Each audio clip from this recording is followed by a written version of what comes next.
এখন যদিও বেলা 11টা গড়িয়ে গেছে, তারপরও আমরা দেখতে পাচ্ছি যে ঠাকুরগাঁয়ের যে নার্সারি প্রশিক্ষণ কেন্দ্র রয়েছে সেখানে আহ, যে কর্মকর্তাগুলো রয়েছে তাদেরকে আমরা এখনো এই অফিসে দেখতে পাচ্ছি না। আমরা তাদের সাথে যোগাযোগ করার চেষ্টা করেছি, তারা আমাদেরকে যেমনটি জানিয়েছে যে তারা বিভিন্ন তাদের অফিসিয়ালি কাজের কারণে তারা বাইরে গেছে।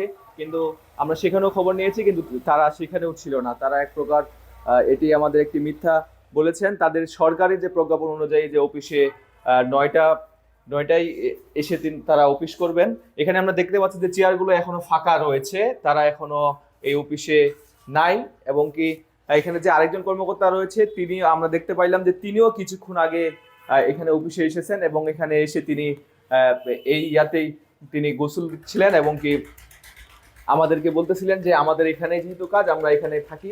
কিন্তু আমরা লক্ষ্য করেছিলাম যে তারা এই অফিসে ছিল না। এবং কি আরেকজন যিনি কর্মকর্তা রয়েছেন শরীফুল ইসলাম, এই শরীফুল ইসলাম আহ, আমাদের কাছে এমনটি ইয়া ছিল যে তিনি দীর্ঘদিন থেকে এই অফিসে মানে এক প্রকার সরকারি প্রজ্ঞাপন না মেনে তিনি এই অফিসকে ফাঁকি দিচ্ছেন। এবং কি আজকেও আমরা এখন এগারোটা বেজে 18 মিনিট বাজে, কিন্তু তারপরেও আমরা তাকে এই অফিসে দেখতে পাচ্ছি না। এই অফিসে যদিও তিনি একটি নার্সারি প্রশিক্ষণ কেন্দ্র, আমরা এখানে যিনি আরেকজন কর্মকর্তা রয়েছেন আমরা তার সাথে কিছুক্ষণ আগে কথা বলেছিলাম। তিনি আমাদেরকে মূলত আমাদের সাথে কথা বলতে নারাজ হয়েছে এবং কি তিনি আমাদের সাথে কথা বলতে চাচ্ছেন না।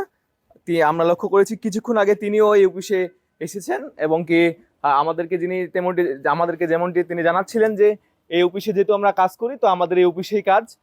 তো সেই সূত্রে আমরা মনে করি যে এই অফিসে যিনি কর্মকর্তা রয়েছেন শরীফুল ইসলাম, তিনি এই অফিসকে দীর্ঘদিন থেকে ফাঁকি দিয়ে আসতেছেন। এবং কি আজকে তিনার সাথে যোগাযোগ করতে গেলে তিনি আমাদেরকে এমনটি বলেছেন যে অফিসের কাজে তিনি বাইরে গেছেন, কিন্তু আমরা সেখানেও খবর নিয়েছি যে তিনি সেখানে যাননি।